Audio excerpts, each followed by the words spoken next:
From a middle-aged French tennis star doing unlicensed parkour over a medieval castle wall, to a drunk American tank commander wearing a French infantry helmet into battle because he thought it looked cool, to the absolute strangest team-up in military history. I am talking about the only known time American GIs, German Wehrmacht soldiers, and French VIPs all grabbed guns and fought side by side to shoot at other Nazis. Welcome to Castle Itter. And trust me, it is about to get ridiculous. So, let me set the scene for you. It is early May in 1945. Hitler has been dead for 5 days. The Third Reich is collapsing like a wet cardboard box, and Germany's unconditional surrender is literally just a few days away. For all intents and purposes, the bloodiest war in human history is completely over. But out in the Austrian Tyrol, nestled high in the Alps, sits a beautiful 13th century fortress called Castle Itter. The Nazis had taken it over and turned it into a sub-camp of the Dachau concentration camp. Now usually, that name means unspeakable horrors, but Castle Itter was repurposed for a very specific job. It was a VIP daycare for high-profile French prisoners. We're talking about guys the Nazis thought were way too valuable to just execute. The guest list was basically a who's who of French politics and military leadership. You had two former prime ministers, Paul Reynaud and Edouard Daladier. You had former commanders-in-chief Maxime Weygand and Maurice Gamelin. And you had Jean Barotra, a legendary French tennis star known as the Bounding Basque. Now you would think that being locked up in a Nazi castle during a world war would bring these guys together. Not even close. These men were bitter political rivals who absolutely despised each other. Daladier and Reynaud hated each other so much they reportedly refused to even speak. Their imprisonment was actually bizarrely comfortable before the battle began.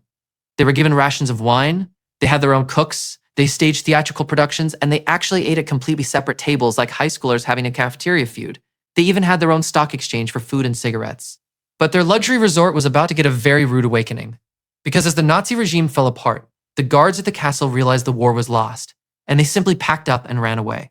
The last SS commandant actually fled, leaving the French prisoners entirely in control of the castle. Sounds like a win, right? Not so fast, because roaming the Austrian countryside were the remnants of the 17th Waffen-SS Panzer Grenadier Division. These were hardcore fanatical loyalists, some of them basically teenagers, heavily armed, and they were not in the mood to surrender. And they had a new goal. They wanted to march up to Castle Itter and execute every single one of those French VIPs as a final spiteful act of defiance.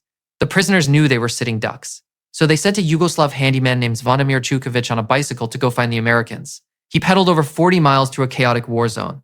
But while he was doing that, the prisoners also stumbled upon a guy named Major Josef Gongol. Gongol was a German Wehrmacht officer, but Gongol was completely disillusioned with the Nazis and had actually defected to the Austrian resistance. He wanted to protect the local civilians from SS reprisals, and he knew that letting the SS butcher a castle full of French celebrities was a terrible idea. But Gongol only had a handful of men. He needed heavy backup. So, waving a white flag, he drove out and literally bumped into a scouting party of the US 12th Armored Division. Enter Captain John C. Lee.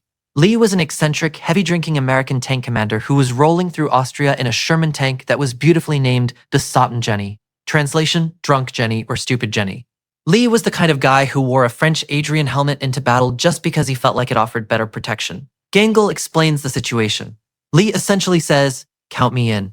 And that is how we get the setup for the most insane siege of the 20th century.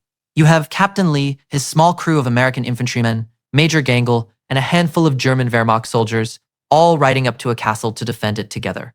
Oh, and just to add a cherry on top of this ridiculous Sunday, they also recruited an active Waffen-SS officer named Kurt Siegfried Schrader, who was recovering from wounds nearby, and he decided to fight alongside the Americans too.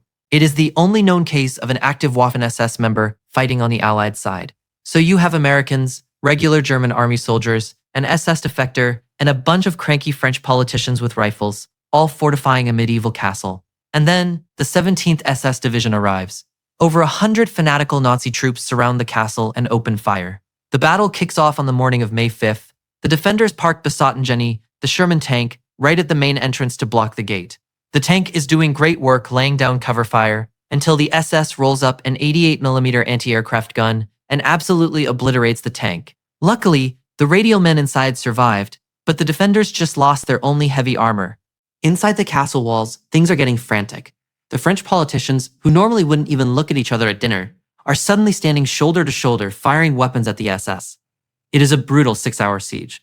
Ammo is running critically low, and tragedy strikes when Major Gangel, the German officer who just wanted to do the right thing, is killed by a sniper's bullet while physically shielding former French Prime Minister Paul Reynaud from enemy fire. The situation is completely desperate. They are surrounded, they are almost out of bullets, and the SS is creeping closer to the walls. They need to tell the American reinforcements outside the valley exactly where the enemy positions are. But the radios are dead. Someone has to physically run through a forest, crawling with SS soldiers, to deliver a message. And this is where our tennis star, Jean Barotra, steps up. Remember, this guy is a 46-year-old celebrity athlete.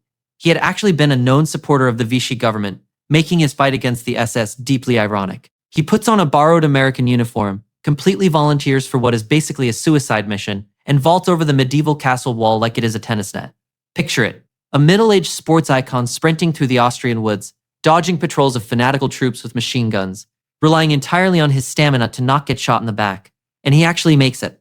Barotra breaks through the enemy lines, finds the US 142nd Infantry Regiment, and acts as their guide, leading the American relief force right back to the castle. Just as the SS attackers are preparing to breach the main hall, the American reinforcements arrive in the late afternoon. The SS troops are completely routed, with over 100 of them taken prisoner. The VIPs are saved, Captain Lee gets a Distinguished Service Cross, and the late Major Josef Gangl goes down in history as an Austrian resistance hero, even getting a street named after him in the town of Wurgl.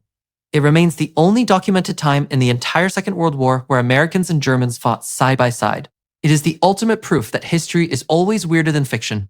Because when the world was literally ending, the only way to survive was to trust the people you had been trying to kill for 5 years. But speaking of unlikely survivals against absolutely impossible odds, wait until you hear about the pilot who fell 20,000 feet without a parachute and walked away with a slight limp. Stick around, because that story redefines human luck.